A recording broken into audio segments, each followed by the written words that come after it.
حضرت عبداللہ ابن سلام جب حضور کی خدمت میں حاضر ہوئے تھے، آئے تو وہ مناظرہ کرنے تھے، لیکن حضور کے پاس جب بیٹھے تو حضور اسی عنوان سے گفتگو کر رہے تھے کہ جو تم سے تعلق توڑے تم اس سے تعلق جوڑو، اور جو تمہیں محروم رکھے تم اس کی جھولیاں بھر دو۔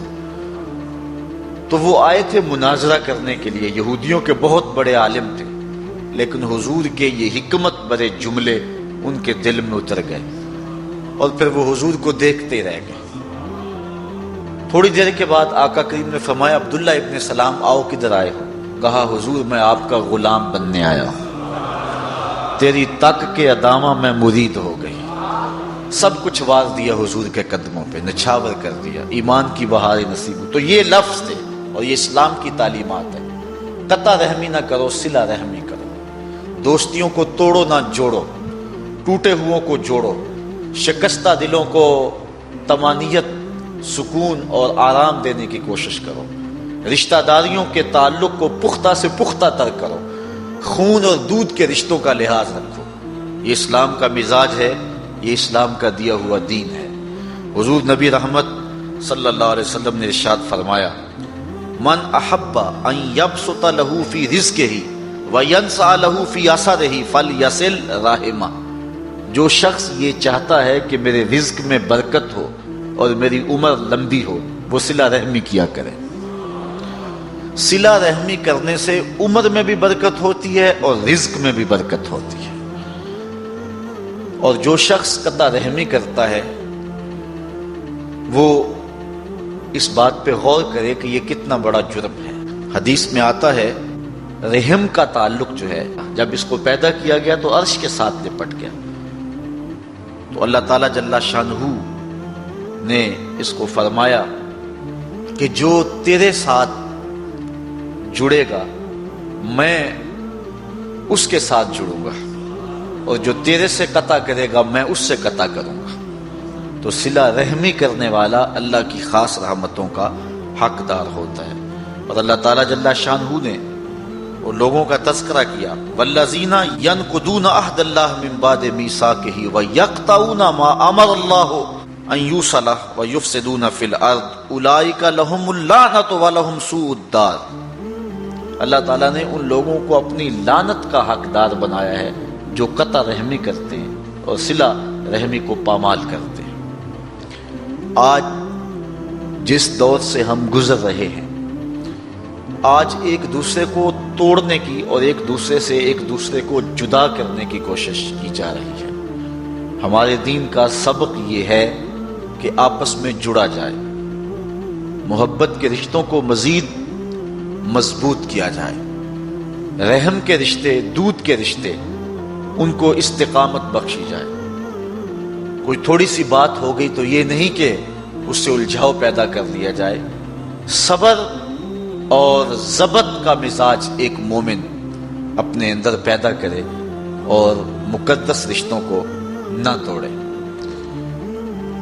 دوسرا بڑا جرم اور گناہ کبیرہ غیبت ہے۔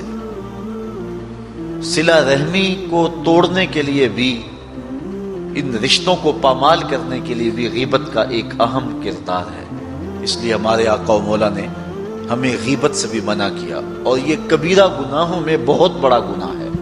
بلکہ حضور علیہ السلام نے ارشاد فرمایا کہ الغیبۃ اشد من الزنا، کہ جو غیبت ہے وہ زنا سے بھی بدتر ہے۔ اور اس کی وجہ حضور نے یہ بیان فرمائی کہ اگر کوئی شخص بدکاری میں مبتلا ہوتا ہے تو بعد میں توبہ کر لیتا ہے، لیکن غیبت سے توبہ کرنے سے بھی معافی نہیں جب تک جس کی غیبت کی ہے اس سے معافی نہ ملے۔ اس لیے یہ بدکاری سے بھی بڑا گناہ قرار پاتا ہے۔ اور اللہ تعالیٰ جل شانہ نے قرآن مجید سورہ حجرات کے اندر ارشاد فرمایا، وَلَا يَغْتَبْ بَعْضُكُمْ بَعْضًا أَيُحِبُّ أَحَدُكُمْ أَنْ يَأْكُلَ لَحْمَ أَخِيهِ مَيْتًا فَكَرِهْتُمُوهُ۔ ایک دوسرے کی غیبت نہ کرو۔ کیا تم میں سے کوئی شخص یہ پسند کرتا ہے کہ اپنے بھائی کا گوشت کھائے اور وہ بھی مردہ ہو، اور اپنے مردہ بھائی کا گوشت نوچ نوچ کے کوئی شخص کھائے؟ تو کیا تم میں سے کوئی شخص پسند کرتا ہے؟ فَكَرِهْتُمُوهُ، کہا تم اس کو ناپسند کرتے ہو۔ جس طرح مردہ بھائی کا گوشت کھانا ناپسند کرتے ہو، اس طرح غیبت سے بھی اجتناب کرو۔ گویا یہ اپنے مردہ بھائی کے گوشت کو نوچنے والی بات ہے۔ آقا کریم علیہ السلام جب معراج کی رات گئے تو حضور نے کچھ لوگوں کو دیکھا کہ ان کے تانبے کے ناخن ہیں اور اس سے وہ اپنے ہی بدن کو اور اپنے ہی چہرے کو چھیل رہے ہیں۔ تو جبریل امین سے پوچھا کہ یہ کون لوگ ہیں؟ تو حضرت جبریل امین نے حضور کی خدمت میں عرض کی، ہؤلاء الذین یغتابون الناس ویقعون فی اعراضہم، یہ وہ لوگ ہیں جو لوگوں کی غیبت کیا کرتے تھے۔ غیبت ایسے ہی ہے جس کا اپنے بدن کو نوچنا ہے اور اپنے منہ کو چھیلنا ہے۔ آقا کریم کا یہ فرمان بھی سنیے، حضور نے ارشاد فرمایا، طبرانی نے اپنی موجم میں اس کو لکھا، المستمع احد المغتابین، فرمایا جو غیبت سنتا ہے وہ بھی ایک غیبت کرنے والا ہی ہے۔ اور صرف زبان سے ہی غیبت نہیں، اگر ہاتھ کے اشارے سے اور گوشائے چشم سے بھی غیبت کی جائے تو وہ بندہ بھی غیبت کرنے والے میں شمار ہوگا اور اس کو بھی اسی طرح سزا بھگتنا ہوگی۔ ایک خاتون کا تذکرہ چلا تو حضرت عائشہ رضی اللہ تعالی عنہا نے اس کا حضور کو بتاتے ہوئے عرض کیا ہاتھ کے اشارے سے کہ وہ چھوٹے قد کی، تو حضور نے فرمایا عائشہ غیبت نہ کرو۔ تو عرض کی حضور وہ واقعی چھوٹے قد کی ہے؟ غیبت یہ ہے کہ کسی شخص کے عیب کو جو اس کے اندر موجود ہے اس کے پس پشت بیان کرنا، یہ غیبت ہے۔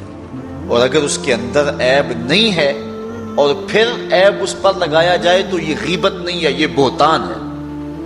اگر اس کے اندر ہے، بالکل ہے، 100% اس کے اندر عیب موجود ہے اور اس عیب کو بیان کیا جائے اس کے پس پشت، جس کو سن کر اس کو دکھ پہنچے گا اور وہ ناراض ہوگا، تو وہ غیبت کہلاتی ہے۔ بصورت دیگر وہ بہتان ہوگا اور وہ دورا جرم ہے، غیبت بھی ہے اور بہتان بھی ہے، اور اللہ تعالیٰ نے بہتان سے بھی اور غیبت سے بھی منع فرمایا۔ لیکن آج کا مضمون چونکہ غیبت پر ہے اور گفتگو اس عنوان سے ہو رہی ہے۔ غیبت انسان کسی کی کیوں کرتا ہے، اس کے اسباب کیا ہیں؟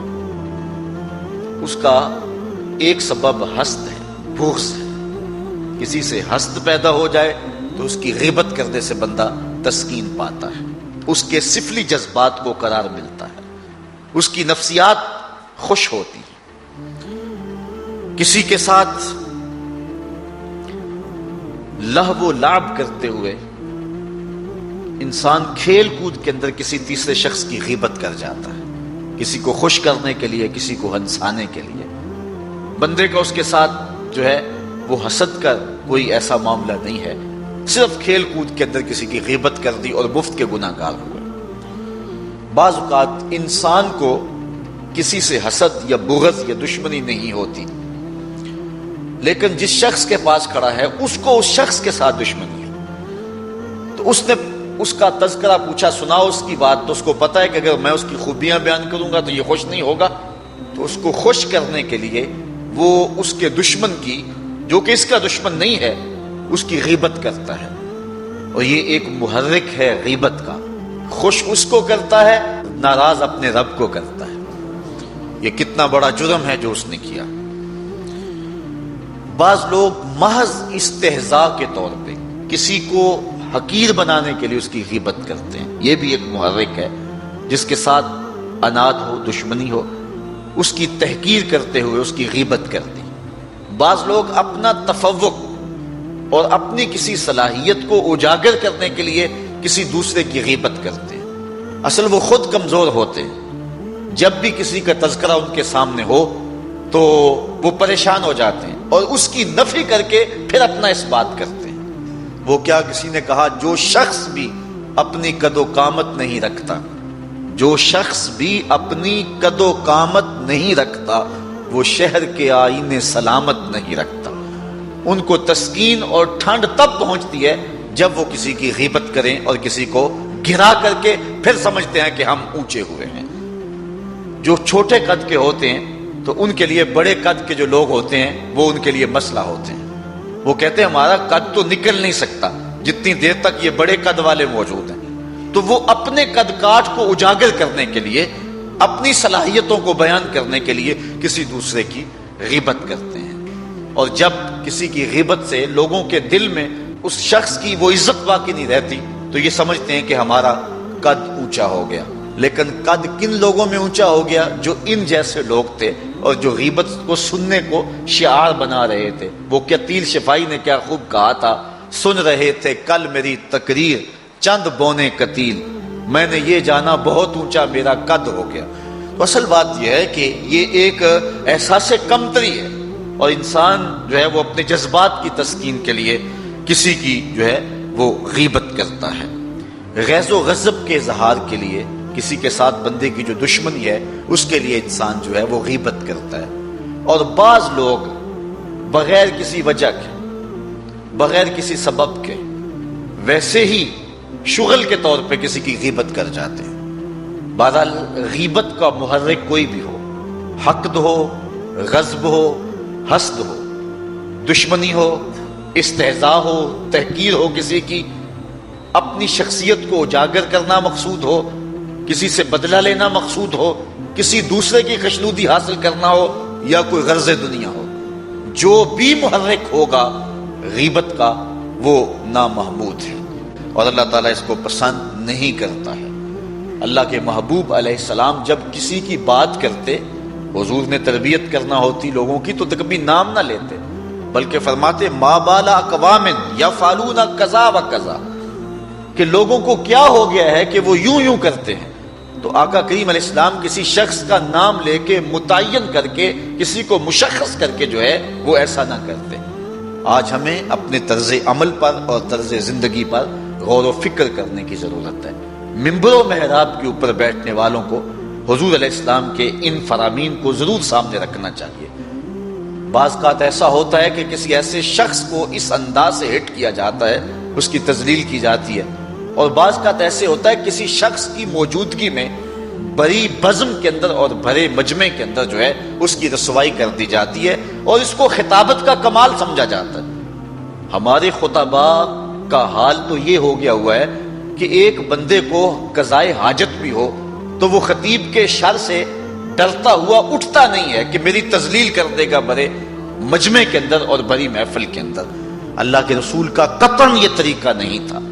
کسی کو عزت دو، کسی کی عزت نفس کا خیال رکھو. انسان اپنی عزت کو سب سے زیادہ محبوب رکھتا ہے. آپ نے کبھی دیکھا ہو بارش کے موسم میں کہ جب کوئی شخص گر جاتا ہے کیچڑ میں تو یہ وہ بعد میں دیکھتا ہے کہ مجھے کوئی چوٹ لگی ہے یا نہیں لگی، وہ پہلے دیکھتا ہے کہ مجھے کسی نے دیکھا تو نہیں ہے، وہ دائیں بائیں دیکھتا ہے. تو انسان اپنی عزت نفس کو مجروح ہوتا ہوا دیکھ کر کے سخت تکلیف محسوس کرتا ہے. تو اس حوالے کے ساتھ جو ہے بالخصوص جو تبلیغ کرنے والے ہیں ان کو اس بات کا اہتمام اور التزام کرنا چاہیے کہ جو لوگ سننے آئے ہیں، جو لوگ بات سمجھنے آئے ہیں، ان کی تذلیل نہ کریں. اگر کسی کو نیند کا جھٹکا آ گیا ہے تو کسی اچھے طریقے سے اس کو بیدار کیا جا سکتا ہے، نہ کہ پورے مجمع میں اس پر انگلی اٹھا کے اس کو مشخص کر کے اس کو رسوا کر دیا جائے. کس کو ضروری کام کے لیے جانا پڑ گیا ہے تو اس کی تذلیل کر دی جائے. یہ اللہ کے رسول کا قطعاً طریقہ نہیں تھا. آقا کریم علیہ السلام محبت کا درس دینے آئے تھے، اور یہ عموماً ہماری مساجد کے اندر بھی رواج ہے. بعض کا ایسا ہوتا ہے کہ بندہ جو ہے وہ مساجد میں آ کر کے گھبرا جاتا ہے کہ میں کہاں آ گیا ہوں. آج کل ایک مصیبت ہے کہ موبائل کو اگر آپ کھول لیں تو وہ بند کرنا یاد نہیں رہتا، اور اگر بند کر لے تو اس کو کھولنا یاد نہیں رہتا. ہر بندے کی کوشش تو یہی ہوتی ہے کہ وہ نماز میں کھڑا ہونے لگا ہے تو موبائل بند کر لے، لیکن کبھی ایسا بھی ہو جاتا ہے کہ وہ بند نہیں کر پاتا. تو بعض کا تو حالت نماز میں بیل آ جاتی ہے، اور جس کے موبائل پہ بیل آ رہی ہوتی ہے وہ سخت پریشان ہوتا ہے اور عجیب اس کے لیے حالت ہوتی ہے. لیکن جب سلام پھرتا ہے تو سارے نمازی جس طرح اس کی طرف دیکھتے ہیں اور اس کو جس طرح وہ کوستے ہیں، اور دو چار آدمی بول پڑتے اور اس انداز سے اس کی تذلیل کرتے ہیں کہ وہ سوچتا ہے کہ اگر زمین میں جذب ہونے کا موقع ملے تو میں جذب بھی ہو جاؤں، میں اس بھری بزم کے اندر رسوا ہو رہا ہوں. حالانکہ اسے پتا ہے کہ یہ ایک غلطی ہو گئی ہے اور سستی کی وجہ سے ایسا ہوا ہے، قصداً اس نے ایسا نہیں کیا. اللہ کے محبوب کا قطعاً یہ طریقہ نہیں. آقا کریم تشریف لائے تو مسجد نبوی کے اندر ایک بدو، ایک دیہاتی جو آداب نہیں جانتا تھا، وہ مسجد کے صحن کے اندر پیشاب کرنے کے لیے بیٹھ گیا۔ صحابہ اس کی طرف دوڑے تو آقا کریم نے فرمایا رک جاؤ، اب وہ بیٹھ گیا تو اس کو کر لینے دو، اور جب چلا جائے گا تو اس کے کیے پہ پانی بہا دینا۔ یہ نہیں دیکھیے کہ ایک شخص اگر پیشاب بیٹھ گیا اور وہ بھی مسجد میں بیٹھ گیا تو آقا کریم نے فرمایا کہ داہو، چھوڑ دو اسے، کچھ نہ کہو اس کو، اب بیٹھ گیا تو اس کو کر لینے دو۔ اور ہمارا حال یہ ہے کہ ہمارے موبائل پہ اگر بیل بھی آ جائے تو یقین جانے اتنی مصیبت بنتی ہے۔ خود میرے ساتھ ایک مرتبہ ایسا ہوا، لاہور کی ایک مسجد میں میں نماز پڑھنے کے لیے رکا اور موبائل پہ آ گئی بیل، اور یہ جو بیل کرنے والے ہیں وہ بھی حکم یہ ہے کسی گھر کا دروازہ 3 مرتبہ کھٹکھٹائیں، اگر آگے سے جواب نہ آئے تو واپس آ جائیں۔ تو یہ بھی ایک دروازے کی صورت ہے، 3 مرتبہ کسی کو بیل کریں، اگر کوئی نہیں آگے سے اٹینڈ کرتا تو بس کر لیں۔ تو بعض لوگ پھر جان ہی نہیں چھوڑتے اور عجیب صورتحال بن جاتی ہے، اور ادھر سے نمازی اور عجیب سی کیفیت۔ اور پھر کیا ہوا، جب سلام پھرا نا تو پھر جو حال کیا ان لوگوں نے میری جانب، جس طرح گور کے دیکھے کہ کہاں جائیں گے، کوئی ادھر سے کوئی مسئلہ بتا رہا ہے، کوئی ادھر سے مسئلہ بتا رہا ہے، تو عجیب قسم کا رنگ ڈھنگ بن گیا، بہت پرانی بات ہے۔ تو بہرحال جو ہے وہ یہ ایک عجیب سی صورتحال ہے، اس طرح ہمارے واعظین کا بھی طریقہ ہے، اور یہی وجہ ہے کہ لوگ ان کی مجالس کے اندر جو ہے وہ آتے نہیں اور بھاگ گئے ہیں، اس طرح لوگوں کی تذلیل کرتے ہیں اور اس طرح جو ہے وہ لوگوں کو رسوا کر کے رکھ دیتے ہیں۔ ہر شخص کا اپنا مزاج ہے۔ دیکھیے کوئی آدمی سبحان اللہ کہہ کے اپنے جذبے کا اظہار کرتا ہے، کوئی آدمی صرف سر ہلانے پہ اکتفا کرتا ہے، کوئی ایسا بھی ہے کہ جو بات کو سوچتا ہے اور اندر اندر جو ہے وہ اس بات کو اتارنے کی کوشش کر رہا ہے، اور کوئی ایسا بھی ہے جو آنسو بہا کے داد دیتا ہے، اور ایسا بھی کوئی ہو سکتا ہے جس کو تمہاری بات پسند بھی نہ آئے۔ لازمی تو نہیں ہے، مسلط تو نہیں ہے بات، اس لیے تم لوگوں کے اوپر چھوڑ دو نا بات۔ اور تم نے یہ کہا کہ بس سبحان اللہ کہنا اور ہاتھ کھڑے کر کے کہنا، اور ہاتھ بھی دونوں، اور پھر ہمارے نقیب جو حال کرتے ہیں یہ دکھڑے ہیں۔ یہ میرا مضمون تو نہیں ہے لیکن مضمون کے ضمن میں بات آگے جو میں کر رہا ہوں، وہ جس طرح وہ کرتے ہیں کہ جس نے مدینے جانا ہے وہ ہاتھ کھڑا کرے۔ ایک مجلس میں نے کہا میں مدینے جانا بھی ہے اور ہاتھ بھی نہیں کھڑا کرتا، یہ کوئی لازم ہے کہ جو ہے وہ تمہارے کہنے کے ساتھ مجھے ٹکٹ مل جائے گی، اور عجیب سی کہانی ہے۔ تو یہ عجیب ایک صورتحال بنی۔ ہم نے اس کلچر کو بدلنے کی کوشش کرنی ہے، اس ماحول کو بدلنے کی کوشش کرنی ہے، اور میں اس حدیث کے ضمن میں یہ ساری تشریحات رکھی ہیں کہ حضور اگر کسی شخص کو کچھ کہنا بھی ہوتا، اس کی کچھ غلطی بھی ہوتی اور ٹوکنا بھی ہوتا، تو حضور فرماتے ما بال اقوام یفعلون کذا و کذا، قوم کو کیا ہو گیا ہے کہ وہ ایسے ایسے کرتے ہیں۔ تو حضور اس شخص کا نام نہ لیتے، اس کو مشخص نہ کرتے، تو اس کو رسوا نہ کرتے۔ یہ آقا کریم کا طریقہ ہے۔ اگر ہماری اصل تقریر ہمیں کرنی نہیں آتی، غصہ مجمع پہ جاڑ رہے ہیں، بات کرنے کا ڈب ہمیں نہیں ہے اور روب لوگوں پہ ڈال رہے ہیں۔ کوئی اٹھ کے جا رہا ہے، بھئی کیوں اٹھ کے جائے کوئی؟ اقبال کہتا ہے شاعر کی نوا ہو کہ مغنی کا نفس، جس سے چمن افسردہ ہو وہ باد سحر کیا۔ تمہیں کہنے کی ضرورت کیا ہے کہ کہو سبحان اللہ؟ سبحان اللہ تو دل سے پھوٹے نا، روح بھی پکار کے کہے اللہ اکبر۔ بات تو تب ہے نا، مزہ تو تب ہے نا۔ تم دھکے سے ڈنڈے سے کہلوا رہے ہو سبحان اللہ، بات تو یہ نہیں ہے۔ بات جو روح سے وہ نکلتی ہے پھر اس کا سرور ایسا ہی ہے، اور لازمی نہیں ہے کہ سبحان اللہ زبان سے نکلے۔ کبھی لولو بھی سبحان اللہ کہہ رہا ہوتا ہے، کبھی اشک بھی ڈھل کر کے جھرنے پھوٹ پھوٹ کے سبحان اللہ کہہ رہے ہوتے۔ ہر شخص کا اپنا ایک تیور ہے، اس کا اپنا ایک انداز ہے۔ تو آقا کریم اس بات کا لحاظ رکھتے، اس بات کا خیال رکھتے کہ حضور مشخص کر کے کسی کو یوں نہ کہتے، بلکہ فرماتے ما بال اقوام یفعلون کذا و کذا، کہ لوگوں کو کیا ہو گیا ہے کہ وہ ایسے ایسے کرتے ہیں۔ ہاں اگر پیار کے لہجے میں اگر آپ کسی کو ترغیب دے بھی لیں تو وہ اور بات ہے، لیکن کسی کے اوپر مسلط ہو کر کے اور جو ہے وہ اپنے مزاج کے مطابق، بالکل آپ اگر سوچیں کہ ہر ایک کا مزاج بن جائے تو یہ ناممکن ہے۔ اختلاف سے کائنات کا حسن ہے اور کائنات کا جمال ہے۔ حضرت ابو بکر صدیق خاموشی سے اللہ کا ذکر کرتے تھے اور حضرت عمر رضی اللہ تعالیٰ عنہ اونچی کرتے تھے۔ ایک دن حضور نے دونوں کو بلایا، کہا تم آہستہ آہستہ کیوں تلاوت کرتے ہو اور تم بلند آواز سے کیوں کرتے ہو؟ تو حضرت عمر رضی اللہ تعالیٰ عنہ بولے کہ میں شیطان کو بھگاتا ہوں اور سوئے ہوں کو جگاتا ہوں۔ تو فرمایا اے ابو بکر تم آہستہ آہستہ کیوں قرآن کی تلاوت کرتے ہو؟ کہا جس کو میں سناتا ہوں وہ آہستہ بھی سن لیتا۔ تو ہر شخص کی کیفیت اپنی ہے، ہر شخص کی کہانی اپنی ہے۔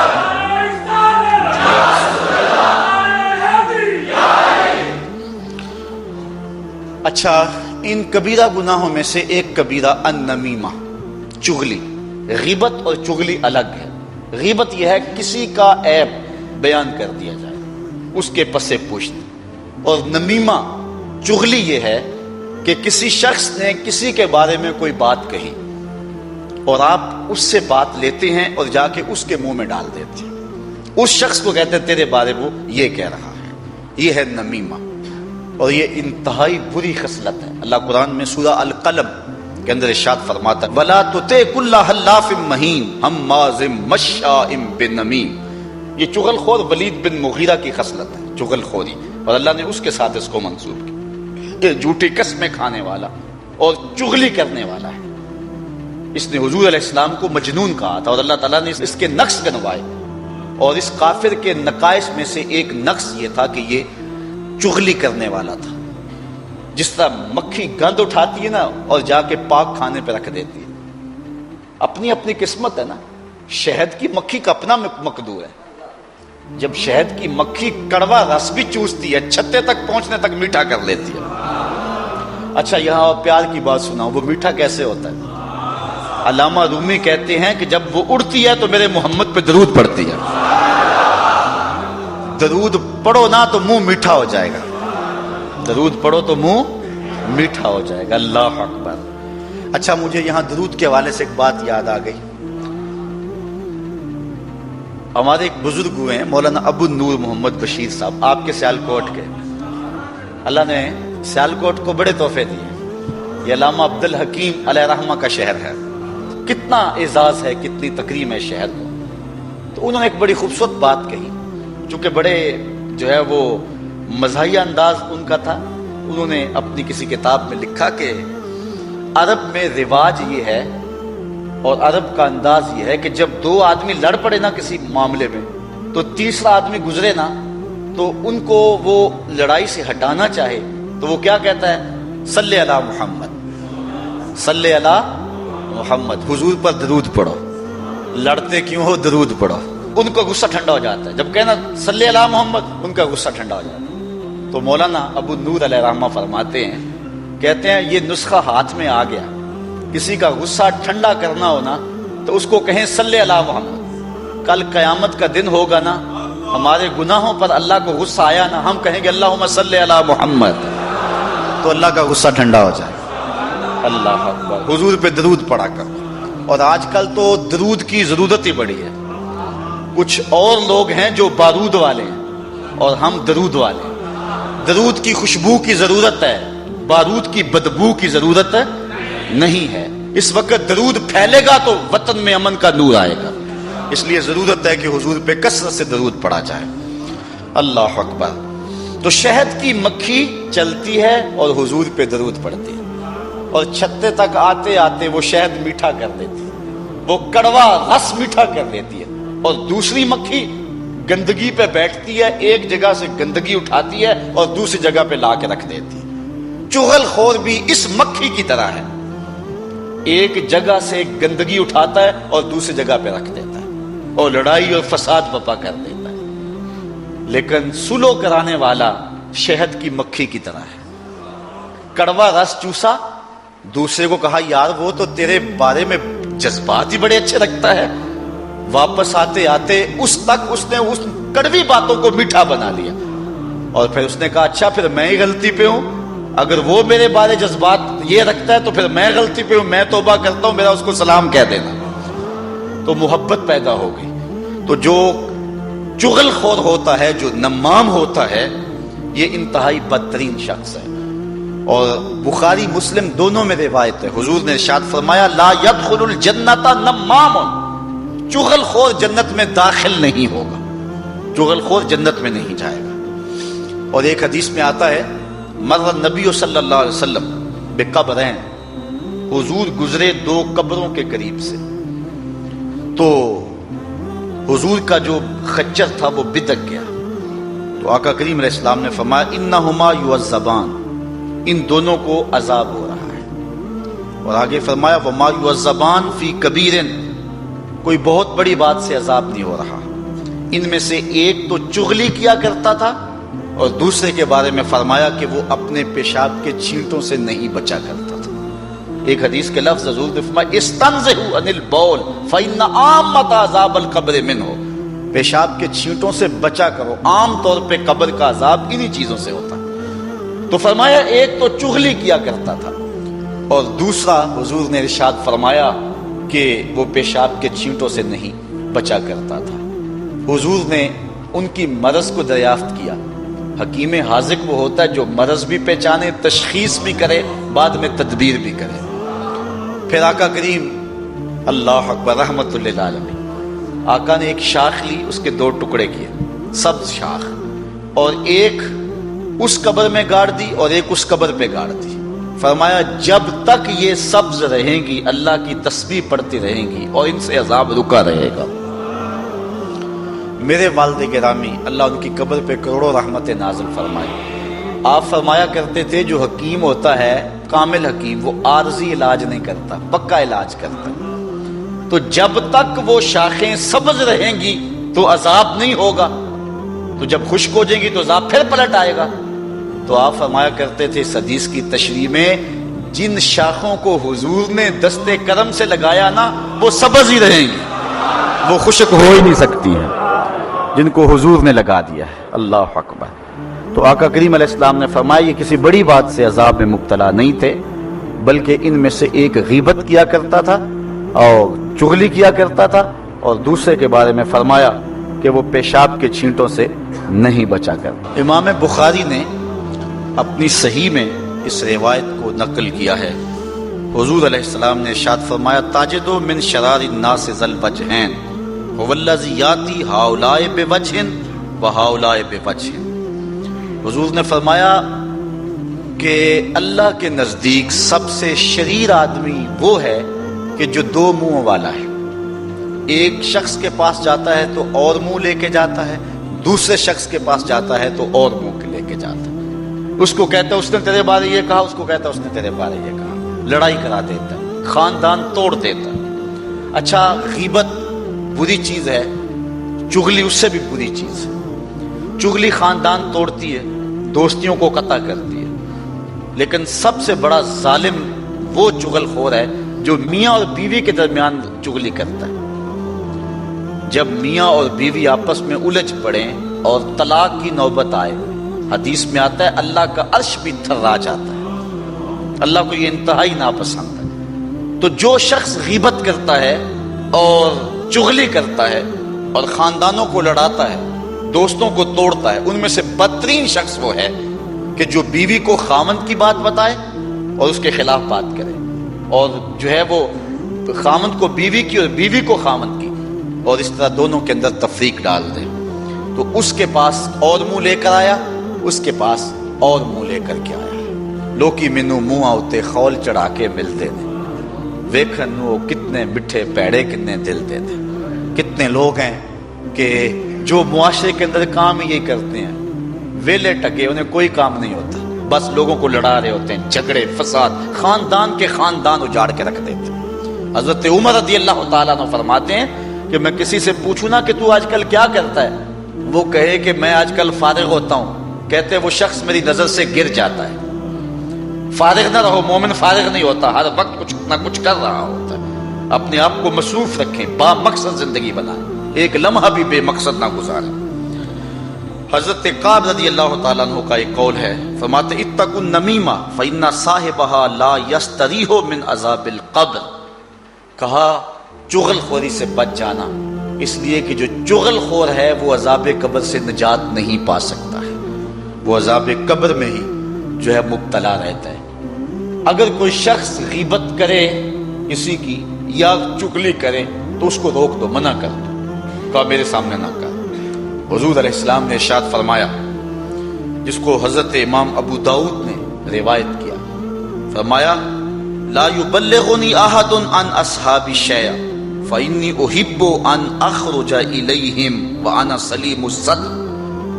حضور نے فرمایا کہ میرے سامنے آ کر میرے صحابہ کی کوئی بات نہ کیا کرے، ان کی کوئی چغلی اور غیبت نہ کیا کرے میرے سامنے، اس لیے کہ میں اس بات کو پسند کرتا ہوں جب میں ان کے پاس جاؤں تو میرا سینہ ان کی طرف سے صاف ہو۔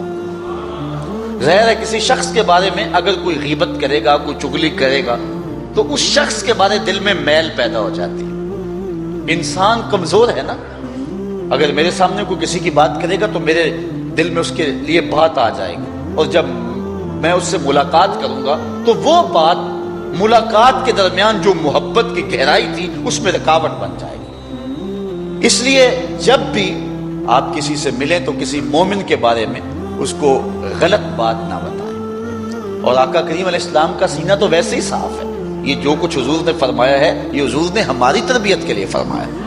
حضور کے سینے پر تو میل آ ہی نہیں سکتا نا، حضور کا سینہ تو جو ہے وہ اتنا مطہر ہے اور اتنا پاک ہے، اللہ اکبر، اور دل اتنا طاہر ہے۔ اعلی حضرت نے حضور کے ایک ایک عضو پہ سلام کہا اور تذکرے کیے، لیکن جب حضور کے دل کی بات آئی تو اعلی حضرت کہنے لگے اللہ اکبر، دل سمجھ سے برا مگر یوں کہوں غنچائے راز وحدت پہ لاکھوں سلام۔ اور ایک حدیث کے لفظ ہیں، حضور نے فرمایا الا اخبرکم بشرارکم، میں تمہیں خبر نہ دوں کہ تم میں سے سب سے شریر لوگ کون سے ہیں؟ قالوا بلا، صحابہ نے عرض کی کیوں نہیں حضور، آپ ارشاد فرمائیے۔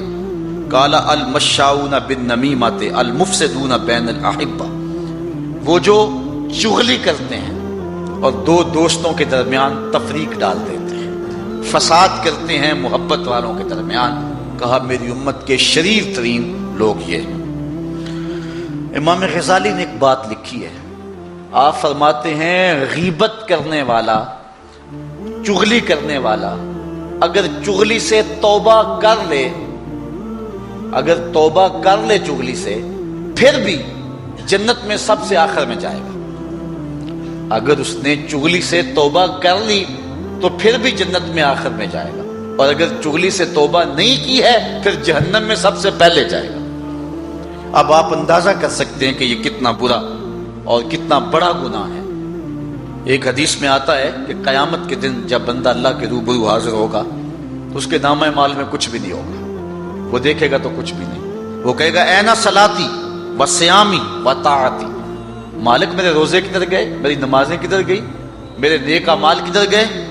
اللہ تعالیٰ ارشاد فرمائے گا ذہب اعمالک کلہ، تیری غیبتیں اور تیری چغلیاں تیرے سارے عمل کھا گئی، اب تیرے نامہ اعمال کے اندر کوئی عمل موجود نہیں ہے۔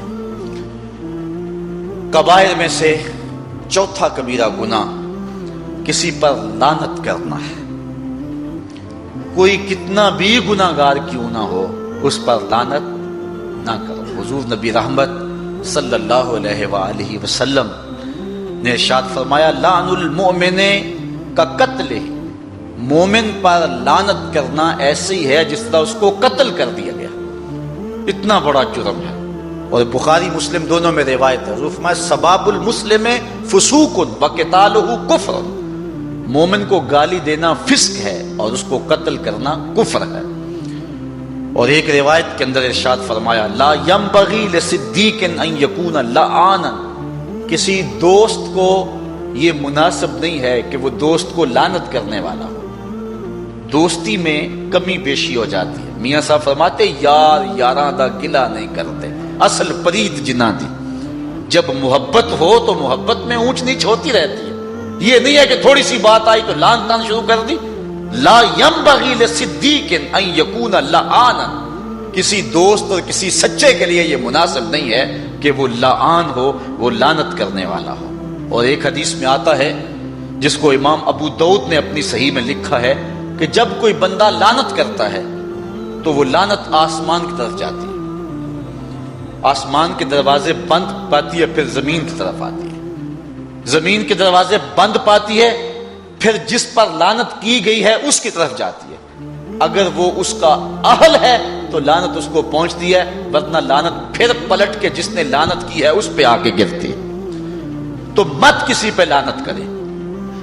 بخاری شریف کی روایت ہے، حضور کا ایک صحابی تھا، آپ جانتے ہیں کہ شراب بعد میں حرام ہوئی مدنی دور میں، پہلے بہت سارے لوگ شراب پیتے تھے جو کہ حرام نہیں تھی، اور زمانہ جاہلیت میں فخر و مباحات کے ساتھ شراب پی جاتی تھی، چند لوگ تھے کہ جو زمانہ جاہلیت کے اندر بھی شراب سے بچے ہیں، جس طرح حضرت علی المرتضیٰ رضی اللہ تعالیٰ عنہ، حضرت صدیق اکبر رضی اللہ تعالیٰ عنہ، حضرت عثمان غنی رضی اللہ تعالیٰ عنہ اور کئی صحابہ ہیں. لیکن بہت سارے ایسے لوگ تھے کیونکہ حرمت نہیں تھی اور وہ شراب پیتے تھے. اور یہ ایک ایسی چیز ہے کہ غالب کہتا ہے کہ چھٹتی نہیں کافر منہ سے لگی ہوئی.